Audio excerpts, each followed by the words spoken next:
আরও যত রকমের চাপ আসুক না কেন সেই রকমের চাপের মোকাবেলা করার মেন্টাল প্রিপারেশন রাখতে হবে। আচ্ছা, এখানে আরেকটা বিষয় বলি, আমরা সব সময় ধৈর্য ধারণের পক্ষে।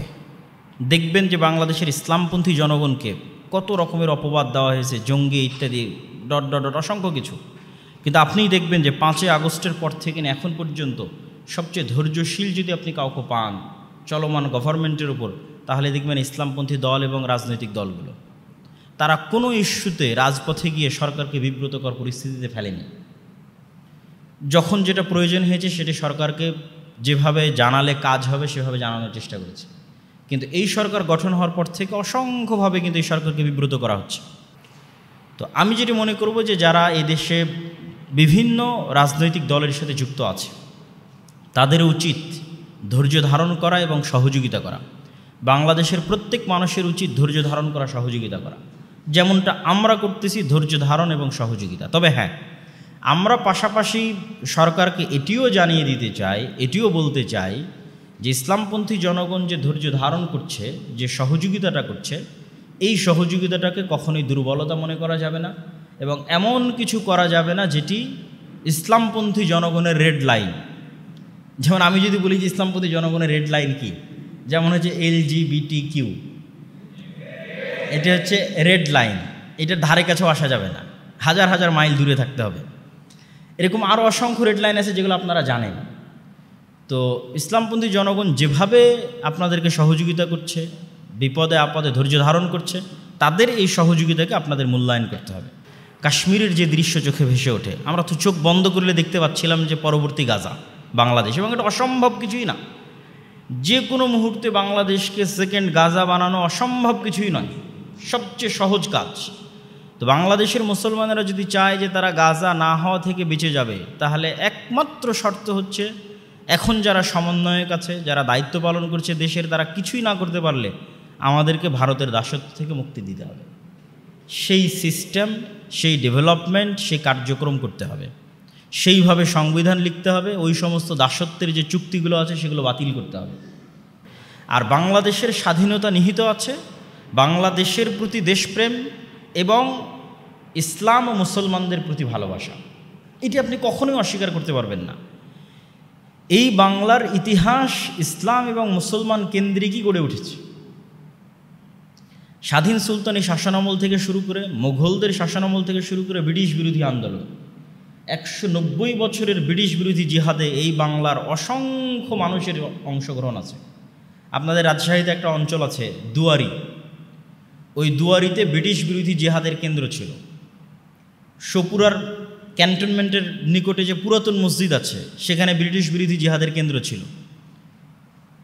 তারপরে আমাদের রাজশাহী বিভাগের আরেকটা জেলা বগুড়ার যে গাবতলী অঞ্চল, সেই গাবতলী অঞ্চলের সন্ধ্যাবাড়িতে ব্রিটিশ বিরোধী জিহাদের কেন্দ্র ছিল। তো এগুলো আমরা কখনকার কথা বলতেছি, এখন থেকে নিয়ে 250-300 বছর আগের কথা বলতেছি। তারা আমাদেরই বাবা, আমাদেরই দাদা, তারা ব্রিটিশদের থেকে মুক্তি পাওয়ার জন্য জীবন দিয়েছে।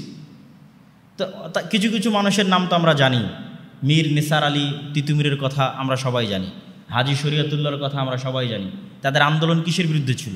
তাদের আন্দোলন ছিল ব্রিটিশদের বিরুদ্ধে, এবং ব্রিটিশদের বিরুদ্ধে মুসলমানেরাই সবচেয়ে বেশি জীবন দিয়েছে। এটি ভারতের মুসলমানদেরও দাবি যে তারা ব্রিটিশদের বিরুদ্ধে সবচেয়ে বেশি জীবন দিয়েছে। অতএব ভারত যে দাবি করে তারা ব্রিটিশ থেকে মুক্তি পেয়েছে, এটার ক্রেডিট মুসলমানদের দেওয়া উচিত। এর পরের অংশে যদি আসেন তাহলে সেটি আপনি শেরে বাংলা একে ফজলুল হকের নাম আসবে, হোসেন শহীদ সোহরাওয়ার্দীর নাম আসবে, তারপর হচ্ছে মাওলানা ভাসানীর নাম আসবে। এটি ছিল পাকিস্তান তৈরির আন্দোলন। শেরে বাংলা একে ফজলুল হক শুরুতে কৃষক প্রজা পার্টি করতেন এবং উভয় বাংলার একমাত্র অখণ্ড বাংলার প্রথম প্রধানমন্ত্রী ছিলেন, এবং তিনি প্রথম জমিদারি প্রথা বিলুপ্ত করে আমাদের যে জমির এখন আমরা মালিকানা দাবি করছি এটি তিনি ফিরিয়ে দেন। জমিদারি প্রথা বিলুপ্ত করে আমাদের নামে যে মালিকানা আমরা জমির দাবি করতেছি সেটি তার একটা বড় অবদান আছে জমিদারি প্রথা বিলোপ করায় দুই বাংলার মানুষের জন্য। তো তিনি কিন্তু কখনোই মুসলিম লীগ করতেন না। তিনি চাইতেন কি উভয় বাংলা মিলে একটা স্বাধীন বাংলাদেশ গঠন হোক, মানে কলকাতা এবং ঢাকা মিলে পাকিস্তানের সাথেও না ভারতের সাথেও না একটা স্বাধীন বাংলাদেশ তৈরি হোক। এই কারণে তার হোসেন শহীদ সোহরাওয়ার্দীর সাথে মিলত না, দ্বিমত ছিল। কিন্তু যখন দেখলেন যে না, এখানে দুইটা বাদে কোনো চয়েস নাই, হয় ভারতের সাথে যেতে হবে, না পাকিস্তানের সাথে যেতে হবে, কোনো চয়েস নাই। তখন হোসেন শেরে বাংলা একে ফজল হক তার যে আমিত্ব আছে, তার যে অহমিকা বোধ আছে, সেটিকে বিসর্জন দিয়ে মুসলমানদের জন্য, মুসলমানদের মুসলমানিত্বকে রক্ষা করার জন্য পাকিস্তানের সাথে যুক্ত হওয়ার সিদ্ধান্ত নেন। 1947-এর 14ই আগস্ট আজকে বাংলাদেশের যে মানচিত্র সেটি আমরা পাই। এই জন্য 47-এর আন্দোলনকে বিসর্জন দেওয়া মানে বাংলাদেশকে বিসর্জন দেওয়া। আমরা যেই মানচিত্রের উপর বসবাস করছি এটি তো 71-এর না, 47-এর 14ই আগস্টে পাওয়া। সেটির জন্য যারা চেষ্টা করেছে তাদের ইতিহাসকে মাইনাস করা মানে বাংলাদেশকে মাইনাস করা। আপনি শেরে বাংলা একে ফজল হকের ইতিহাস না পড়েন, 47-এর আন্দোলনের ইতিহাস না পড়েন, হোসেন শহীদ সোহরাওয়ার্দীর ইতিহাস না পড়েন, তাহলে আপনি বাংলাদেশকে মাইনাস করতেছেন। তারই ধারাবাহিকতায় বাংলাদেশ প্রতিষ্ঠিত হয়েছে। কিন্তু নিজেদের মুসলমানিত্ব রক্ষা করতে গিয়ে আমরা কি দেখলাম? আমরা যাদের সাথে যুক্ত হয়েছি তারা আমাদের সাথে বৈষম্য করতেছে। আর এটি সত্য। এটি যে সত্যতা এখনও বোঝা যায় আপনি যদি দেশের বাইরে যান। দেশের বাইরে গেলে দেখবেন যে ইন্ডিয়ানরাও আপনাকে সহ্য করে না, পাকিস্তানেরও আপনাদেরকে সহ্য করে না। পৃথিবীর থার্ড ওয়ার্ল্ড কান্ট্রির একটা নাগরিক হিসেবে তারা নিজেদেরকে একটু উঁচু মনে করে। ইন্ডিয়ান যারা তারাও মনে করে বাঙালিদের চেয়ে তারা উঁচু, পাকিস্তানেরাও মনে করে তারা বাঙালিদের চেয়ে উঁচু, সৌদিরাও মনে করে তারা বাঙালিদের চেয়ে উঁচু। হয়তো আমাদের বেশিরভাগ পেশাগত মানুষের যে পেশা বহির্বিশ্বে থাকে সেটির ফলে হয়তো এরকম একটা আমাদের চেহারা বা আমাদের একটা প্রতিফলন তাদের সামনে তৈরি হয়েছে। কিন্তু সব জায়গায় যে আমরা ডিসক্রিমিনেশন এবং বৈষম্যের শিকার এটি বোঝা যায়, সীমান্ত পার হলেই বোঝা যায়। সুতরাং 1971-এর পূর্বে যে আমরা পাকিস্তান কর্তৃক বৈষম্যের শিকার ছিলাম এটি সত্য। সেই বৈষম্য থেকে মুক্তির জন্যই মূলত 71-এর যুদ্ধ হয়েছে। কিন্তু তার মানে কখনোই এটি নয়, 71-এর যুদ্ধ মানে কখনোই এটি নয় যে বাংলাদেশ ভারতের দাসত্ব বরণ করবে, এটি কখনোই নয়। এবং এই কারণে তখন যে চুক্তিটা হয়েছিল ভারতের সাথে বাংলাদেশের, যেটিকে এক প্রকার গোপন চুক্তি বলা হয়, যে বাংলাদেশের কোনো সেনাবাহিনী থাকবে না ইত্যাদি অসংখ্য কিছু, সেই চুক্তিগুলোকে বাতিল করেই কিন্তু বাংলাদেশ আজ এই পর্যন্ত এসেছে এবং স্বাধীনভাবে দাঁড়িয়ে আছে।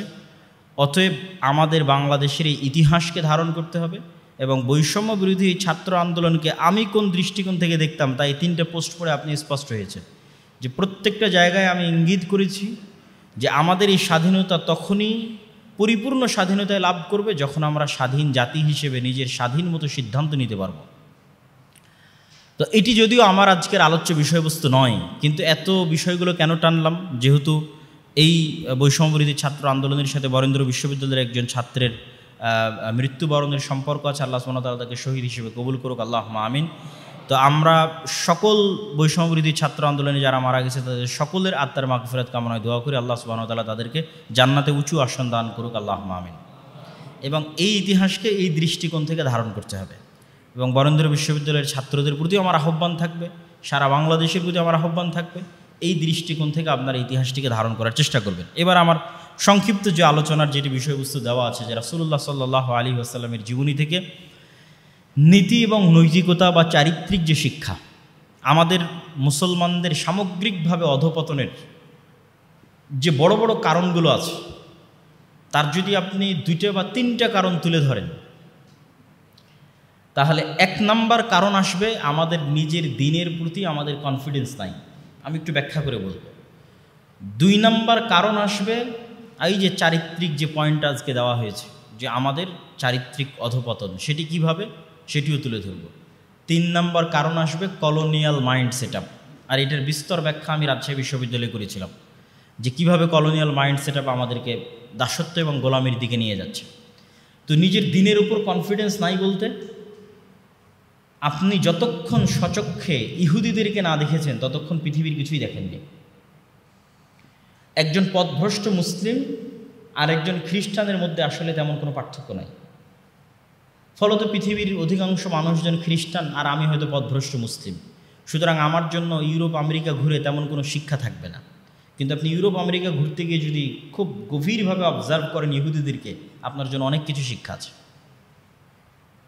আপনি আশ্চর্য হয়ে লক্ষ্য করবেন কোথায় আমরা মুসলমানেরা, আমরা সবাই জানি যে দাড়ি রাখা রাসূল সাল্লাল্লাহু আলাইহি ওয়াসাল্লামের সুন্নাত, কিন্তু আমরা শতকরা 2 জনও দাড়ি রাখি না। কিন্তু আপনি ইহুদিদের দেখবেন ওরা শতকরা 90 জনের বেশি দাড়ি রাখে। আশ্চর্য হয়ে যাবেন যখন ওদের লাইফ স্টাইল আপনি দেখবেন। আপনি যদি খ্রিস্টানদের সাথে মিশেন ইউরোপ আমেরিকায়, সাদা চামড়ার যারা খ্রিস্টানদের সাথে মিশবেন, দেখবেন যে ওদের লাইফস্টাইল আপনাকে এইভাবে প্রভাবিত করছে যে তুমি সারাদিন 5 দিন কাজ করে ইনকাম করবা, সপ্তাহের 2 দিন এই টাকা তুমি মদের বারে গিয়ে উড়াই দিবা, অথবা জুয়ার যে পাব আছে সে পাবে গিয়ে উড়িয়ে দিবা, অথবা কোনো মেয়েকে নিয়ে ফুর্তি করতে গিয়ে উড়িয়ে দিবা।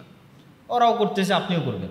কিন্তু আপনি অ্যাট এ টাইম ওই সময় একজন ইহুদির লাইফস্টাইল দেখেন, ইহুদিদের সমাজে পল্লীতে গিয়ে দেখেন যে মানুষের মেন্টাল যে কানেকশন আছে এটিকে ডিস্ট্রাক্টেড করতে পারে এমন প্রত্যেক কিছু থেকে তারা 1000 কিলোমিটার দূরে। মানে মদ জুয়া থেকে লক্ষ লক্ষ কিলোমিটার দূরে যারা ধার্মিক ইহুদি যাদেরকে পাবেন, খুবই রেস্ট্রিক্টেড এবং খুবই কঠোর ও কঠিনভাবে তারা অনুসরণ করে, এবং তাদের চুল পরিমাণ হেজিটেশন কাজ করে না নিজের দিন অনুসরণ করতে, ন্যূনতম হেজিটেশন না। আমি দাঁড়িয়ে রাখবো, মানুষ কি বলবে এটা ওদের মাথা দিয়ে আসে না। এইটা করবো, মানুষ কি বলবে এটা মাথা দিয়ে আসে না। মুসলমানেরা অন্যদের খাবার খাওয়া, তাদের জন্য আহলুল কিতাবদের খাবার খাওয়া ততক্ষণ হালাল যতক্ষণ তারা আল্লাহ সুবহানাহু ওয়া তাআলাকে স্বীকার করে। তো হালাল হওয়ার দিক থেকে সবচেয়ে বেশি নিকটে আছে ইহুদিদের কৌশার ফুড। তো ওদের যে হালালের রুলস আছে এত কঠোর ও শক্তভাবে তারা মেনটেন করে, কেন ওদের রুলসগুলো কিছুটা ওরা নিজেদের উপর আল্লাহ সুবহানাহু ওয়া তাআলা ফরজ না করলেও বেশি চাপিয়ে নিয়েছে। তো যেমন ধরেন, এমন কোনো রেস্টুরেন্ট আপনি ইহুদিদের পাবেন না যেখানে একজন হুজুরকে রাখা নাই, মানে রাবাই, ইহুদি রাবাই, তথা ওই রেস্টুরেন্টের প্রত্যেক দিনের রান্না শুরু হতে হবে ইহুদি হুজুরের হাত দিয়ে, এবং ডিমও ভাঙবে ইহুদি হুজুর, মুরগি জবাইও করবে ইহুদি হুজুর। প্রত্যেকটা রেস্টুরেন্টে একজন করে ইহুদি হুজুর রাখা আছে, ইহুদি রাবাই। এতটা কঠোরভাবে তারা ফলো করে তাদের হালাল যে রুলস আছে। তা আমি কি ইহুদিদের প্রশংসা করছি? না, আমি ইহুদিদের প্রশংসা করছি না, কিন্তু ওরা কেন খারাপ সেটিও বলবো, ইহুদিরা কেন খারাপ সেটিও আমি বলতেছি। কিন্তু ওদেরকে দেখলে আপনি রিয়ালাইজেশন পাবেন যে সে ভ্রান্ত হওয়ার পরেও তার দিনের উপর কতটা কঠোর থাকতে পারে। আর আমাদের নবী মুহাম্মদ সাল্লাল্লাহু আলাইহি ওয়াসাল্লামের আদর্শ আমি সঠিক জানার পরেও আমি কতটা হেজিটেটেড হতে পারি আমার দিনের বিষয়ে। প্রত্যেকটা ধাপে তরুণ প্রজন্ম, মা এবং বোন সবাই হেজিটেশনে থাকে, মানুষ কি বলবে। এই যে সৌন্দর্যের অসম প্রতিযোগিতা শুরু হয়েছে, মানুষকে এই অসম প্রতিযোগিতা হতাশ বানায়। আল্লাহ সুবহানাহু ওয়া তাআলা সবাইকে সবচেয়ে সুন্দর করে সৃষ্টি করেননি, কিন্তু যখন আপনার অজান্তে আপনি সৌন্দর্যের প্রতিযোগিতায় লিপ্ত হয়ে যাবেন তখন আপনি হীনম্মন্যতায় ভুগবেন। আর একজনের টিকটকের ভিউ কয়েক লক্ষ, আপনারটা হয় না। আর একজনের ইনস্টাগ্রাম এবং রিলসের ভিউ কয়েক মিলিয়ন, আপনারটা হয় না। সে আপনার চেয়ে বেশি সুন্দরী, আপনি তার মতো সুন্দরী না। মানুষকে হীনম্মন্যতায় ভোগায়, হতাশায় নিয়ে যায়। এই জন্য আল্লাহ সুবহানাহু ওয়া তাআলার নির্দেশনার মধ্যেই আছে কেন আল্লাহ সুবহানাহু ওয়া তাআলা পর্দার কথা বলেছে। মানুষের আত্মসম্মান এবং সেলফ রেসপেক্ট রক্ষায় পর্দা অনেক ভূমিকা পালন করে। আপনি অন্তত অসম প্রতিযোগিতা থেকে বেঁচে যাবেন, হেজিটেশন এবং ফ্রাস্ট্রেশন থেকে বেঁচে যাবেন। সমাজে সৌন্দর্যের অসম প্রতিযোগিতা নাই। আল্লাহ সুবহানাহু ওয়া তাআলা সবাইকে যেভাবে সৃষ্টি করেছে সে সেভাবে আছে। তখন এখানে কেউ হতাশ হবে না, কেউ আত্মহত্যা করবে না, কেউ গলায় ফাঁসি দিবে না। তো যাক, আমি অন্যদিকে চলে গেলাম। তো এই যেটা বলতে চাচ্ছিলাম আর কি, যে আপনি ইহুদিদের থেকে অন্তত এই জিনিসটা শিখতে পারবেন যে তাদের দিনের উপর ভ্রান্ত থাকার পরও তারা কতটা কট্টর, তাদের মেয়েরাও তাদের ছেলেরাও। কিন্তু আমি যদি পর্দা করি মানুষ কি বলবে, এইভাবে করলে ভালো, ওইভাবে করলে ভালো, এই যে হেজিটেশনের মধ্যে আছে এটা ওরা নাই। তাহলে ওরা খারাপ কেন? ওরা খারাপ, ওদের মধ্যে আর মুসলমানদের মধ্যে পার্থক্য হচ্ছে খ্রিস্টানেরা সত্যটা জানেই না, এই জন্য তারা পথভ্রষ্ট। এই জন্য সবচেয়ে বেশি ইসলাম ধর্ম আগেও গ্রহণ করেছে খ্রিস্টানেরা, ভবিষ্যতেও গ্রহণ করবে খ্রিস্টানেরা। কেননা ওরা সত্য জানেই না, তো জানলেই মানবে। এই জন্য আল্লাহ ওদের বলেছে ওয়ালা দাল্লিন। আমরা মুসলমানেরা সত্যটা জানি এবং আমাদের কনসেপ্ট, আমাদের নবী মুহাম্মদ সাল্লাল্লাহু আলাইহি ওয়াসাল্লামের কনসেপ্ট, এই দীর্ঘ 1400 বছরের খোলাফায়ে রাশিদিন থেকে শুরু করে উমাইয়া, আব্বাসি, উসমানী সালতানাতের পর্যন্ত মুসলমানদের এটাই কনসেপ্ট ছিল, এখনও আছে, যে মুসলমানেরা সারা পৃথিবীর মানুষের কল্যাণ চায়। মুসলমানেরা যেমন নিজে জানে যে আমি মদ খাবো না, আমি বিড়ি সিগারেট খাবো না, এটা আমার জন্য ক্ষতিকর, ঠিক মুসলমানের এটা চায় পৃথিবীর কেউ যেন এই ক্ষতিতে না পতিত হয়। মুসলমানেরা যেমন জানে সুদ হারাম, এটি পৃথিবীতে গোলামের জিঞ্জিরে আবদ্ধ করে মানুষকে, ঠিক মুসলমানেরা এটি চায় যে পৃথিবীর আর কোনো মানুষ, একটা হিন্দু, একটা বৌদ্ধ, এই সুদের মতো অভিশপ্ত বেড়া জালে যেন আক্রান্ত না থাকে, সে যেন গোলাম না হয়। এই জায়গায় ডিফারেন্স হচ্ছে ইহুদিদের সাথে। ইহুদিরা সত্যটা জানে এবং সত্যটা শুধু তাদের জন্যই সীমাবদ্ধ রেখেছে, আর পুরো পৃথিবীর মানুষকে কিভাবে গোলাম বানানো যাবে, কিভাবে ধ্বংস করা যাবে, তার জন্য সকল অর্থ এবং চিন্তাভাবনা তারাই ব্যয় করে।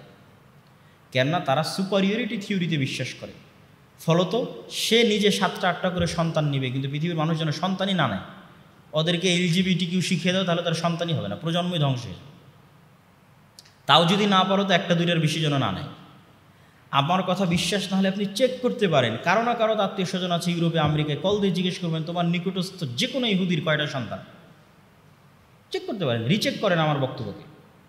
প্রায় ম্যাক্সিমাম ইহুদির 6টা 7টা 5টা সন্তান, কিন্তু তারাই সারা পৃথিবীতে সবচেয়ে বেশি পেট্রোনাইজ করছে যেন এদের সন্তানই না হয়, ধ্বংস হয়ে যায়। তারা নিজেরা নিজেদের মধ্যে কখনো সুদি লেনদেন করে না, কিন্তু সারা পৃথিবীর সুদি ইকোসিস্টেম কারা কন্ট্রোল করে? ইহুদিরাই কন্ট্রোল করে। এইটা হলো ইহুদিদের অভিশপ্ত হওয়ার কারণ। এরা সত্যটা জানে, এই সত্যটা নিজেদের জন্য সীমাবদ্ধ রাখে, নিজেদেরকে সুপারিয়র মনে করে, আর পৃথিবীর সব মানুষকে গোলাম মনে করে।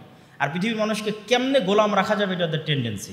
তো গোলাম যদি আপনি পৃথিবীর মানুষকে রাখতে চান, তাহলে ওকে নেশায় আসক্ত করলে গোলাম বানানো সহজ না কঠিন?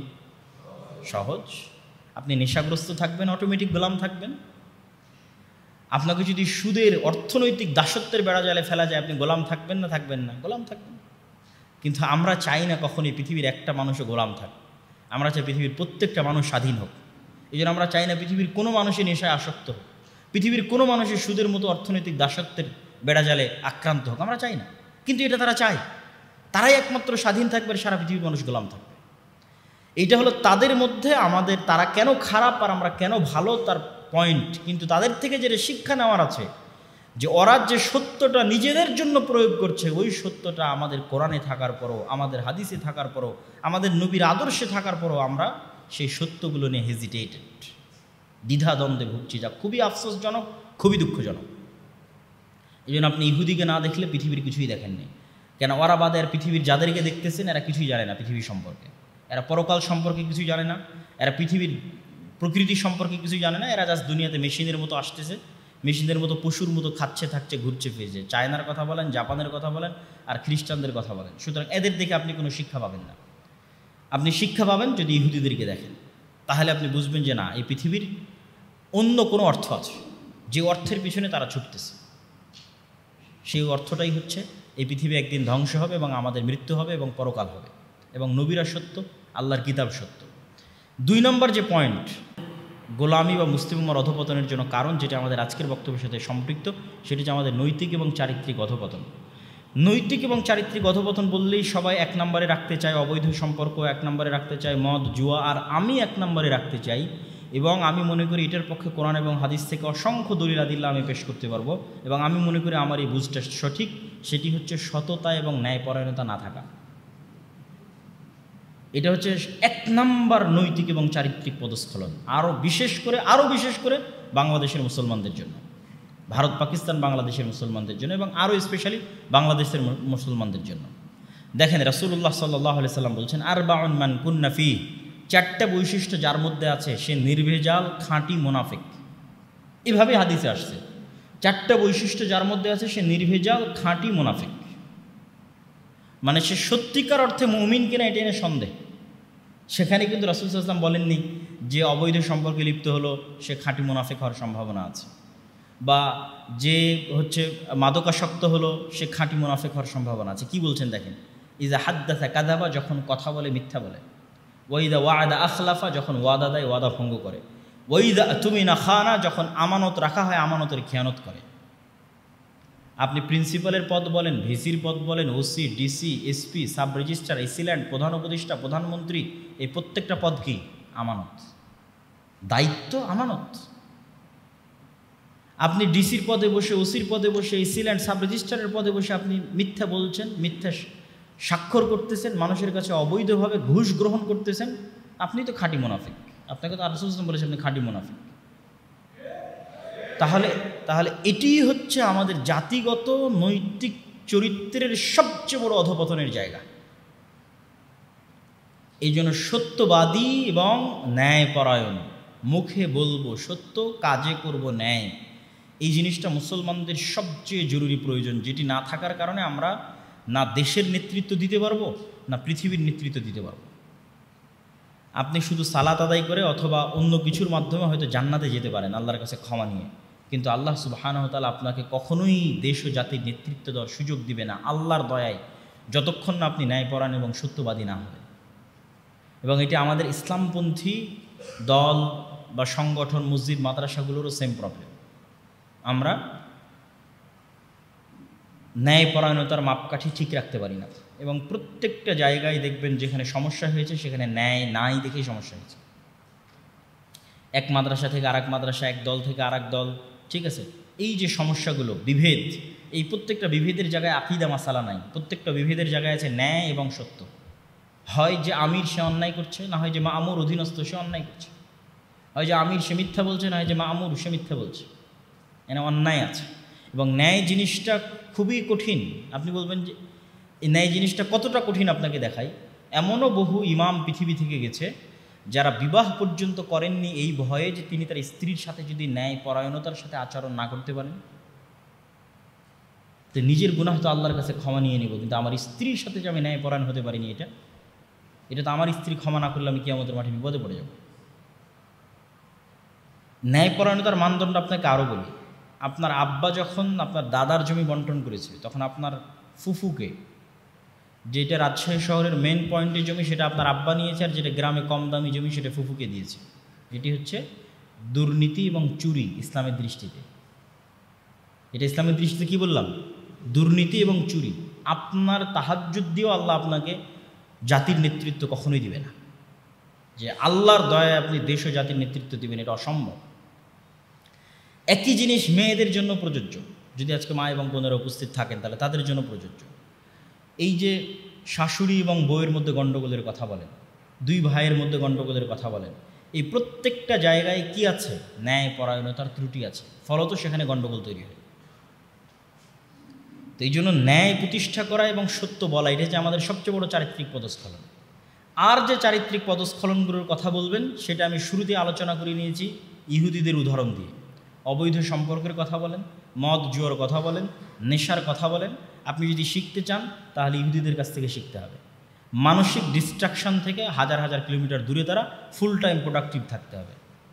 আপনি এগুলো প্রত্যেকটার সাথে যুক্ত হবেন, আপনার প্রোডাক্টিভিটি নষ্ট হয়ে যাবে। অবৈধ সম্পর্ক আপনার প্রোডাক্টিভিটি নষ্ট করে দেবে, নেশা আপনার প্রোডাক্টিভিটি নষ্ট করে দেবে। কিন্তু আপনাকে প্রোডাক্টিভ থাকতে হবে, কেন? আপনি দেশে জাতিকে নেতৃত্ব দিতে চান, আপনি মুসলিম উম্মাকে নেতৃত্ব দিতে চান, মুসলিম উম্মার জন্য কাজ করতে চান, আপনাকে প্রোডাক্টিভ থাকতে হবে। আর প্রোডাক্টিভ থাকার জন্য এগুলো প্রত্যেকটা যে ডিস্ট্রাকশান আছে এগুলো থেকে বেরিয়ে আসতে হবে। মোবাইলও distraction, TikTok, Facebook, YouTube, Netflix, ঘন্টার পর ঘন্টা ওয়েব সিরিজ, এগুলো ডিস্ট্রাকশন। এই সমস্ত ডিস্ট্রাকশন থেকে যতক্ষণ বের না হয়ে আসবেন ততক্ষণ পৃথিবীতে আর কারোর সাথে পাল্লা দিতে পারলেও ইহুদিদের সাথে পাল্লা দিতে পারবেন না। এটা আমি স্বাক্ষর করে দিয়ে গেলাম যে পৃথিবীর আপনি খ্রিস্টানদের সাথে পাল্লা দিয়ে দিতে পারেন, আরও অনেকের সাথে পাল্লা, কিন্তু ওদের সাথে পারবেন না। কেন? ওরা টোটালি ফোকাসড, কী করতে হবে সেটার পিছনে যান জীবন দিয়ে সবসময় ফোকাসড থাকে, কখনোই ডিস্ট্রাক্টেড হয় না। কেননা ডিস্ট্রাক্টেড হওয়ার মতো জিনিসগুলো থেকে তারা দূরে থাকে। কিন্তু আমরা মুসলিমরা সবচেয়ে বেশি ওই জিনিসগুলোতে আসক্ত যা আমাদেরকে গোলাম বানাবে, আমাদের পরবর্তী প্রজন্মকে গোলাম বানাবে। ফ্রি ফায়ার, পাবজিতে আসক্ত, অবৈধ সম্পর্কে আসক্ত, না পড়াশোনার সাথে সম্পর্ক আছে, না জ্ঞানের সাথে সম্পর্ক আছে। বাংলাদেশে এই ইংল্যান্ড থেকে আসার পর প্রায় এক বছর পার হতে যাচ্ছে, অথচ ইংল্যান্ডে যখনই সফরে বের হতাম, ডান্ডি থেকে লন্ডনে যাই, বার্মিংহাম যাই, ম্যানচেস্টার যাই, যেখানেই যাই, ট্রেনে উঠি আর বিমানে উঠি, মানুষের হাতে বই দেখতাম। ইংল্যান্ডের কথা বলতেছি, যেখানেই যেই দিনই বেরিয়েছি বই আছে। ওরা যদি ইউনিভার্সিটি ক্যাম্পাসে ফ্রেন্ড সার্কেল মিলে আড্ডাও দিচ্ছে, সেখানেও বই আছে, সেটা অবশ্যই স্টাডি গ্রুপ। কিন্তু বাংলাদেশে এই যে আসা আমার প্রায় এক বছর পার হয়ে যাচ্ছে, এখন পর্যন্ত কোথাও বাসে, ট্রেনে, তারপরে বিমানে কোথাও কারো হাতে বই দেখিনি। তখন আমিও ভুলে গেছি যে বই যে রাখতে হয় বা বই যে পড়তে হয়, এটা আমিও ভুলে গেছি। কিন্তু ওখানে ওদের দেখে দেখে আমি শিখতাম, আমি ছবি তুলে তুলে আব্দুর রহমান আর আব্দুর রহমানের কাছে পাঠাতাম, দেখো আজকে বই পড়তেছে বাসে বসে থেকে, বা ইনি হচ্ছে ট্রেনে বসে থেকে বই পড়তেছে। মানে তারা জানে যে জ্ঞান ছাড়া পৃথিবীকে আপনি শাসন করতে পারবেন না, টেকনোলজি এবং সায়েন্স ছাড়া পৃথিবীকে শাসন করতে পারবেন না। আর সায়েন্স আর টেকনোলজিতে ইসলাম বিরোধী নন। কেন ইসলাম বিরোধী হবে বলেন? আল্লাহ সুবহানাহু ওয়া তাআলা বলছে ওয়াবতাগু মিন ফাজলিল্লাহ, সালাত যখন শেষ হয় তখন তুমি আল্লাহর দয়া অনুসন্ধান করো। তো এগুলো কি, কার দয়া? এগুলো কার দয়া? আল্লাহর দয়া। আরও একটা দলিল দেই, রাসূলুল্লাহ সাল্লাল্লাহু আলাইহি ওয়াসাল্লাম বলেন পৃথিবীতে আল্লাহ এমন কোনো রোগ সৃষ্টি করেননি যেই রোগের ওষুধ আল্লাহ পৃথিবীতে রাখেননি। এটা আল্লাহর নবীর হাদিস, সহিহ হাদিস, যে পৃথিবীতে আল্লাহ এমন কোনো রোগ সৃষ্টি করেননি যেই রোগের আরোগ্য আল্লাহ পৃথিবীতে রাখেননি। তাহলে আরোগ্য বের করতে পারা মানে আল্লাহর দয়াকে বের করতে পারা, আর আরোগ্য বের করতে না পারা মানে আল্লাহর দয়াকে বের না করতে পারা। তা আপনি মোবাইলের কথা বলেন, এই fan, light, electricity, science, technology, এগুলো সব আগে থেকেই পৃথিবীতে ছিল। এগুলো আল্লাহর দয়া, মানুষ বের করতে পারেনি, সময় লেগেছে। এগুলো আগে থেকে পৃথিবীতে ছিল। যদি এগুলো পৃথিবীতে আগে থেকে না থাকতো আমরা কোনোদিন এগুলো বের করতে পারতাম না। এরকম আরও অসংখ্য সায়েন্স অ্যান্ড টেকনোলজি পৃথিবীতে আছে, এগুলো আল্লাহর দয়া, বের করতে হবে। এবং যে আল্লাহর এই দয়াগুলো অনুসন্ধান করবে অবশ্যই তার প্রতিটা সেকেন্ড নেকিতে পরিণত হবে। বরেন্দ্র ইউনিভার্সিটির ল্যাবে কাটানো আপনার প্রত্যেকটা সেকেন্ড নেকিতে পরিণত হবে। আপনি সায়েন্স, টেকনোলজি, ইঞ্জিনিয়ারিং পড়ছেন, এগুলো সব নেকিতে পরিণত হবে। শুধু আপনার নিয়ত ঠিক রাখতে হবে যে আমি মানুষের উপকার করার জন্য, আমার জাতিকে উপকার করার জন্য, মুসলিম উম্মার উপকার করার জন্য আমি এই জ্ঞান অর্জন করতেছি। এই জন্য আমাদের সব অলসতা বাদ দিয়ে প্রোডাক্টিভ হয়ে কীভাবে আমরা জ্ঞানে, সায়েন্সে, টেকনোলজিতে সামনের দিকে এগিয়ে যাবো সেটি চেষ্টা করা উচিত। লাস্ট টপিক যেটা বলে আজকের বক্তব্য শেষ করব, সেটি হচ্ছে কলোনিয়াল মাইন্ড সেটআপ। ওই যে বললাম 190 বছর আমরা গোলাম ছিলাম। আমরা এত মিথ্যা কেন বলি? আমাদের মধ্যে এত দুর্নীতি কেন? আমাদের মধ্যে এত অসততা কেন? ওই 190 বছরের গোলামির কারণে আমাদের রক্তের মধ্যে মিথ্যা এবং অসততা প্রবেশ করেছে। ওই 190 বছরের গোলামির ধকল আপনি কাটিয়ে উঠতে অনেক সময় লাগবে। কেবল তো মাত্র 70 বছর হচ্ছে, তথা আমরা 1947 থেকে যদি ধরি তাহলে 70-75 বছর হচ্ছে। আরও 25-30 বছর হলে 1 সেঞ্চুরি পূর্ণ হবে। তো কাটিয়ে যে একদম উঠা যাচ্ছে না তা না, অবশ্যই ধীরে ধীরে কাটিয়ে উঠবে। কিন্তু একটা দীর্ঘ সময়ের দাসত্ব আমাদের মনে, আমাদের অজান্তে দাসত্ব তৈরি করে দিয়েছে। আমি যখন ইংল্যান্ডের সীমানা ক্রস করে ফ্রান্সে ঢুকলাম, স্পেনে ঢুকলাম, ইতালিতে ঢুকলাম, কোথাও ইংরেজি ভাষার অস্তিত্ব নাই। বিমানবন্দরগুলোতে পর্যন্ত এক্সিট লেখাটা ইংরেজিতে লেখা নাই। এরকমও অনেক বিমানবন্দর পেয়েছে যেখানে এক্সিট পর্যন্ত ইংরেজিতে লেখা নাই। তখন আপনি রিয়েলাইজ করবেন যে আমার দেশে আমি ইংরেজি শিখতে হবে না এটি বলিনি, কিন্তু ইংরেজির যে গুরুত্ব বা আমরা যে ইংরেজির গুরুত্ব ফিল করি, এটা আমাদের অজান্তে কলোনিয়াল মাইন্ড সেটআপ। কিন্তু এটা কোনো সমস্যা না, ভাষা আমরা শিখতেই পারি। কিন্তু এরকম আরও অসংখ্য কলোনিয়াল মাইন্ড সেটআপ আমরা বহন করে বেড়াই আমাদের অজান্তে।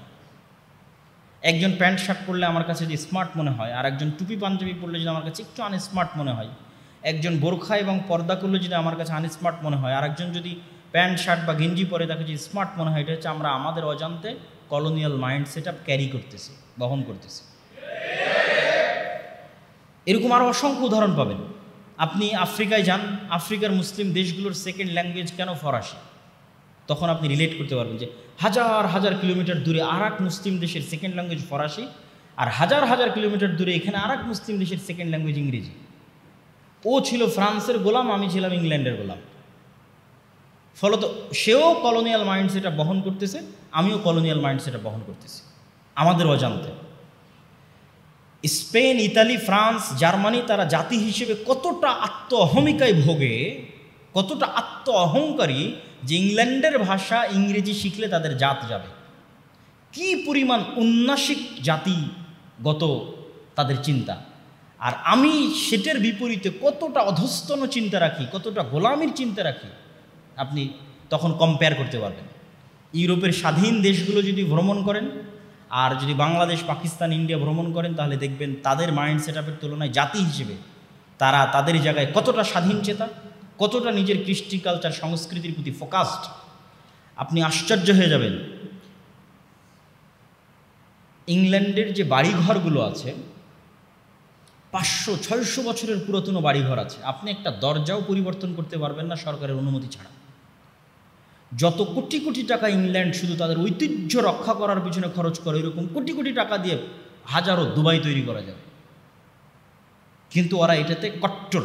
আমার যে ইতিহাস আছে সেটি সংরক্ষণ করতে হবে। তখন আপনি বুঝতে পারবেন যে আমি আমার ইতিহাসের তো কোনো খবরই রাখিনি।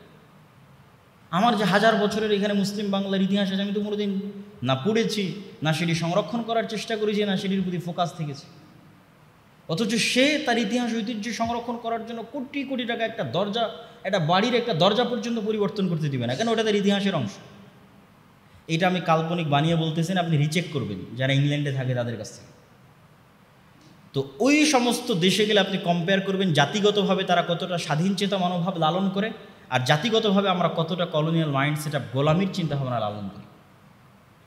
এই জন্য মুসলিম তরুণ, মুসলিম যুবকদের একটাই দায়িত্ব, আমাদের দিন ইসলাম এবং মোহাম্মদ সাল্লাল্লাহু আলাইহি সাল্লামের আদর্শের প্রতি আমাকে অতি কট্টর, অতি মৌলবাদী, অতি শক্তিশালী হতে হবে। এবং এটি আপনাকে জাতিগতভাবে শক্তিশালী করবে, জাতিগতভাবে আপনাকে আত্মমর্যাদাশীল করবে, জাতিগতভাবে আপনাকে মেন্টালি স্ট্রং করবে। আর আপনি যত বেশি হেজিটেটেড থাকবেন, আপনি জাতিগতভাবে তত দুর্বল থাকবেন, আপনার পরবর্তী প্রজন্ম তত দুর্বল হবে। এই জন্য আমাদের মুসলমানদের যে আদর্শ আছে, আমাদের নবীর যে আদর্শ আছে, আদর্শের উপর আপনাকে কোনো প্রকার কম্প্রোমাইজ ছাড়া অতি শক্ত, অতি কঠোর হতে হবে। মা এবং বোনদেরকে হতে হবে। মা এবং বোনদেরকে আমি কখনোই এটি বলি না যে আর একটা ছেলে আপনাকে কি বলবে এই জন্য আপনি পর্দা করবেন, না। আমি আব্দুল্লাহ বিন আব্দুর রাজ্জাক কি বলবো এই জন্য আপনি পর্দা করবেন, কখনোই না।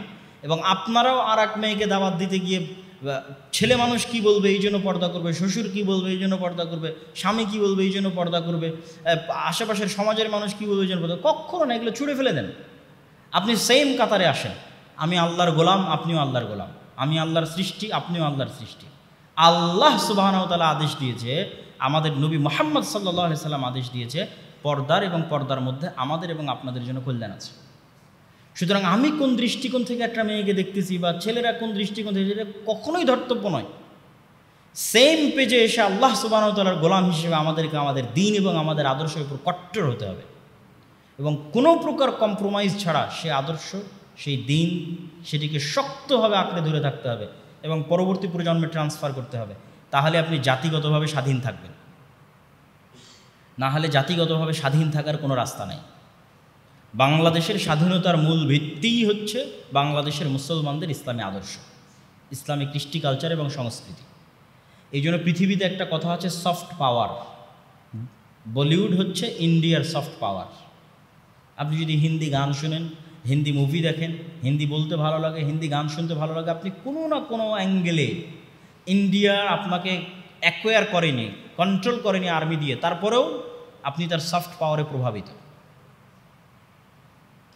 এই জন্য আমরা কিন্তু আমাদের সফট পাওয়ারের দিক থেকে খুবই দুর্বল, মিডিয়াতে দুর্বল। আমি বলেছি যে, এবং এই মাসের, আমি জানি না এখানে মাসিকাল ইতেসাম আসে কিনা, একটা পত্রিকা আপনাদের এই পাশের প্রতিষ্ঠান থেকে বের হয়, জামিয়া সালাফিয়া, প্রতি মাসে মাসিকাল ইতেসাম।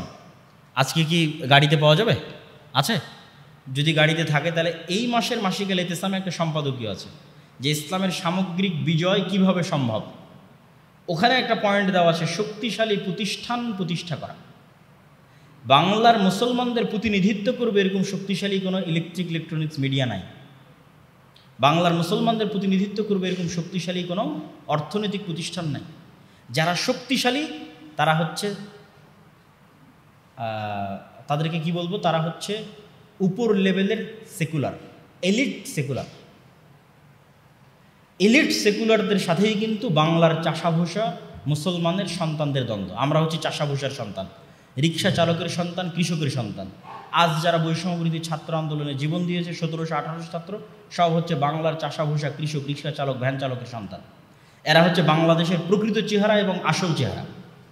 কিন্তু এদেরকে, এই দেশেরই যারা এলিট সেকুলার আছে, এই সমস্ত মুসলমানদের সন্তানদেরকে এরা নিম্ন পদস্থ মনে করে।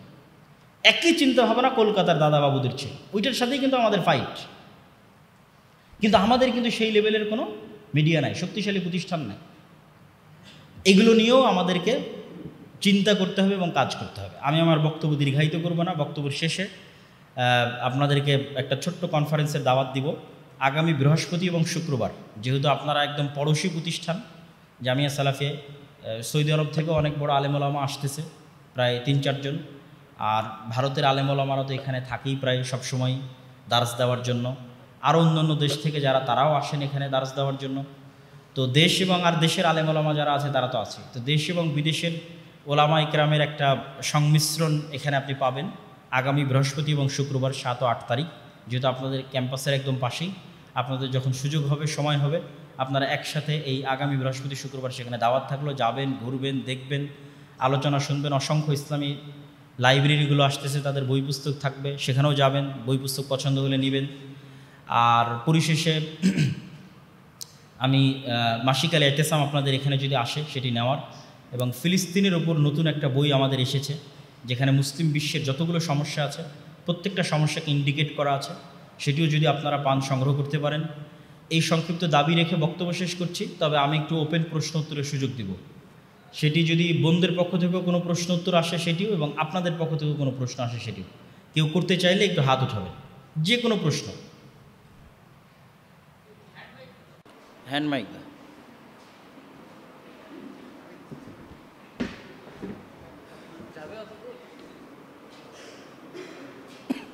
না গেলে আপনি একটু উঁচু আওয়াজে বলেন, আমি শুনতেছি।